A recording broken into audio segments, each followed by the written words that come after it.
నమస్కారం. సిటీ న్యూస్కు స్వాగతం. సదాశివనగర్ మండలంలోని అడ్లూరు ఎల్లారెడ్డి మరికల్లో ధాన్యం కొనుగోలు కేంద్రాలను, సదాశివనగర్లోని శ్రీ సాయి రైస్ మిల్లును అదనపు కలెక్టర్ చంద్రమోహన్ గురువారం నాడు సందర్శించారు. అకాల వర్షాలతో ధాన్యం తడిచి ఆందోళనకు గురవుతున్న రైతులు అధైర్యపడవద్దని, ప్రతి గింజ కొనుగోలు చేస్తామని, ధాన్యం ఆరబెట్టి తీసుకురావాలని సూచించారు.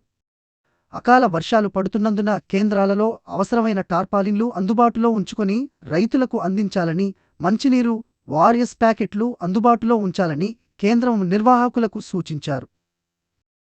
వర్షాలు పడే సూచనలున్నందున వడివడిగా ధాన్యం తూకం వేసి ట్యాగ్ చేసిన మిల్లులకు తరలించాలని, ట్యాబ్ ఎంట్రీ వెంటనే పూర్తి చేయాలన్నారు. మిల్లర్లు కూడా 24 గంటలలోగా ధాన్యం అన్లోడ్ చేసుకుని లారీలను త్రిప్పి పంపుతూ వెంటనే ట్రక్ షీట్ జారీ చేయాలని ఆదేశించారు. మిల్లు సామర్థ్యం మేరకు మరాడించిన సీఎంఆర్ బియ్యాన్ని భారత ఆహార సంస్థకు పంపాలని మిల్లర్కు సూచించారు.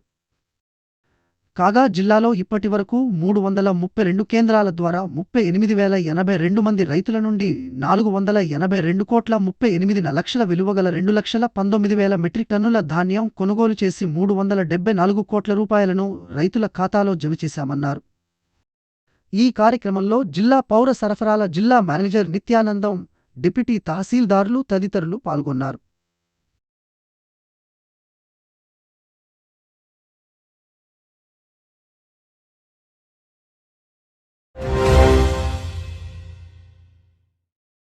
జిల్లా కేంద్రంలోని ఎల్లారెడ్డి ఎమ్మెల్యే మదన్ మోహన్ రావు నివాసంలో విలేకరుల సమావేశం నిర్వహించారు. ఈ సందర్భంగా ఆయన మాట్లాడుతూ, బీజేపీ పార్టీకి బీఆర్ఎస్ బి టీం అన్నారు. ఫోన్ ట్యాపింగ్ కేసులో కేసీఆర్ను జైలుకు పంపకుండా బీజేపీతో బీఆర్ఎస్ దోస్తీ కట్టిందన్నారు. తీహార్ జైల్లో ఉన్న మాజీ సీఎం కూతురు కవితను బెయిల్పై తీసుకురావడానికి బీఆర్ఎస్ పార్లమెంట్ ఎన్నికల్లో బీజేపీకి మద్దతుగా నిలుస్తుందన్నారు. అందుకే 17 స్థానాల్లో 11 మంది బీఆర్ఎస్ పార్టీని వీడిన వ్యక్తులు ప్రస్తుతం బీజేపీ పార్టీ ఎంపీ అభ్యర్థులుగా పోటీ చేస్తున్నారన్నారు. అందుకే గ్రామాలలో బీఆర్ఎస్ నాయకులు బీజేపీ ఓటు వేయాలని అభ్యర్థిస్తున్నారు. జహీరాబాద్లో కాంగ్రెస్కు ఓటు వేసి సురేష్ షెట్టార్ను గెలిపించాలని కోరారు. దేశంలో అధికారంలోకి వచ్చేది ఇండియా కూటమని ధీమా వ్యక్తం చేశారు.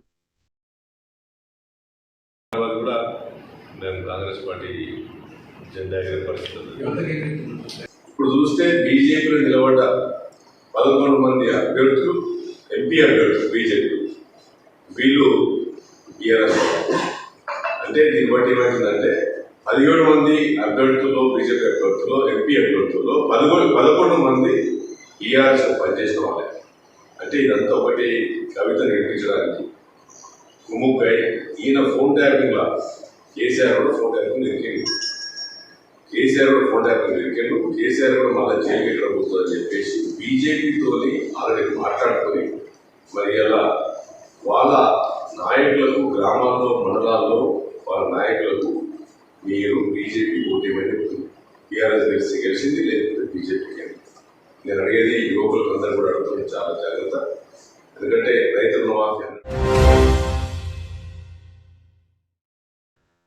కామారెడ్డి జిల్లా కేంద్రంలోని గాంధీ ఆవరణలో గల వరి కొనుగోలు కేంద్రంలో గత వారం రోజుల నుంచి వడ్లను కాంట చేయడం లేదంటూ ఆగ్రహించిన రైతులు రోడ్డు ఎక్కారు. జిల్లా కేంద్రంలోని రామారెడ్డి చౌరస్తా వద్ద రైతుల సుమారు గంటపాటు ధర్నా చేశారు. అనంతరం రైతులు మాట్లాడుతూ, గత 10 రోజులుగా వరి ధాన్యాన్ని కోసి కొనుగోలు కేంద్రంలో ఆరబెట్టినప్పటికీ కూలీల కొరత ఉందంటూ సాకులు చెబుతూ అధికారులు కాంటా చేయడం లేదంటూ రైతులు తెలిపారు. దీనివల్ల గత 4 రోజుల నుంచి ఉదయం పూట భారీ ఎండలు కొడుతూ సాయంత్రం పూట వర్షం పడడం వల్ల వర్షానికి వరి ధాన్యం తడిసి ముద్దవుతుందని రైతులు ఆగ్రహం వ్యక్తం చేశారు. అదేవిధంగా వర్షం నుంచి వరి ధాన్యంను రక్షించుకోవడానికి అధికారులు కవర్లు ఇవ్వడం లేదని రైతులు అధికారులపై మండిపడ్డారు. అదేవిధంగా నిన్న రాత్రి కురిసిన వర్షానికి వడ్లు కొట్టుకుపోయాయని రైతులు కన్నీరు మున్నీరుయ్యారు.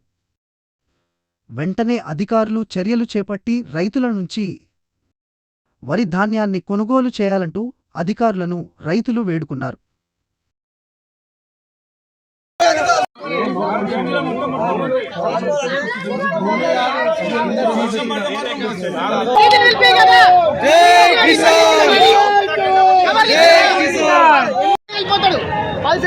డ్యూటీ ఎక్కిన వాళ్ళు పొద్దున 9 డ్యూటీ ఎక్కాల. జాయింట్ కలెక్టర్ సార్ చెప్పిండు అయిపోవాలని.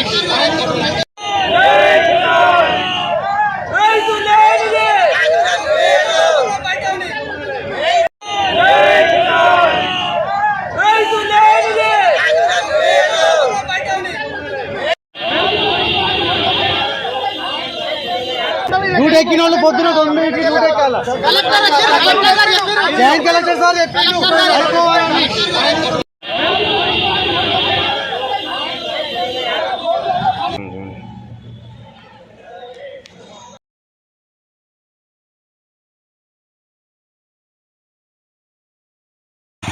వీటిని రోజు ఎండ పోసిన కొద్దీ 40 కిలోల బార నిండంగా 2 కిలోల తరుగు పెట్టుకోగా మళ్ళీ వేరే సంచులలోకి నింపుతారు సార్. అన్ని అట్లు దూగుతుంది. ఇప్పుడు ఏమైనా నష్టపోతున్నాం సార్. ఇప్పుడు మాకు నష్టంకు న్యాయం జరగాలి. కాంటే ఇట్లనే పెట్టుకోవాలి. మేము అట్లా ఎండ పోసుడు మొత్తం కాదు సార్. ఏమైంది ఎందుకోసం అమ్మ కాంట ఎందుకు పెడతలేరు? ఎందుకు పెడతలేరు ఏమో సార్. రోజు దోలుకొస్తామంటారు. అమ్మాళ్ళను రోజు దోలుకొస్తలేరు. మళ్ళా వర్షం పడుతుంది నానుతుంది. ఇప్పుడు నేర్పుతానం పానం పోగా జర అయితే ఆనొస్తుంది. మళ్ళీ టాపాలు లేవు కప్పు తెప్పిస్తారు. ఏం తెప్పిస్తారు? కాండ పెట్టలేదు. ఒక 4-5 పూట్లు పెట్టారు, బంద్ చేసారు. దినాం అడిగితే దినాం 3 గంటలకు 4 గంటలకు వస్తారు అమ్మాళ్ళు. కొన్ని కాండ పెడుతురు వెళ్ళిపోతారు. నిన్న వర్షం వచ్చే టైం కాగితాలు ఇస్తారంటే కాగితాలు ఇయ్యలేదు. మేము గుణగచ్చి కప్పుకున్నాం. మరి వర్షం వెలిసినాక కాగితాలు ఇస్తారంటే బంగ్లా పోతే కొత్త కాగితాలు మొత్తం నాన్న పెట్టుకున్నాం. ఒక కాగితం ఇయ్యలేదు. వర్షం వెలిసినాక కాగితాలు ఇస్తామంటే అప్పటికి అనిపోయినాయి అందరి. ఒక లారీ సగం అడ్డు కొట్టుకుపోయినాయి సార్ మొత్తానికి. కాంట ఎందుకు పెడతలేరు? కాంట ఎందుకు పెడతలేరు వాళ్ళు? కాంట అది ఏమన్నా అంటే లేబర్ వస్తారు పెట్టిస్తా, లేబర్ వస్తారు పెట్టిస్తుంది. ఇదే ముచ్చట. దినా 3 గంటలకు రావాలి, చేసే పెట్టాలి, పోవాలి. సమస్య సార్. ఏం డిమాండ్ చేస్తారు ఫైనల్గా? ఫైనల్ డిమాండ్ ఏ సార్, ఉన్నవాటు కాండ కావాలి మొత్తం. ఇప్పుడు నాణ్య మరి ఎండ పెట్టాలంటే ఎండ పెడతారు సార్. అది ఇప్పుడు మనం మొత్తం ఆనే కాదు ఎండ పెట్టు రెక్కలని జబర్దబ్ రాత్రి పుల్లు అయినాయి మొత్తం అందరికి రైతులకు. వడ్డు కొట్టుకపోతే వడ్ల కట్టము సంతులు వేసినా ఆగలేవు అందరికీ. ఈ ప్రాబ్లం ఈ రోజు కామారెడ్డి మార్కెట్లో పసిడి ధరలు 10 గ్రాముల బంగారం 72,100, వెండి 840 రూపాయలు. ఇంతటితో ఈనాటి వార్తలు సమాప్తం. తిరిగి మళ్ళీ మరుసటి వార్తల్లో కలుసుకుందాం.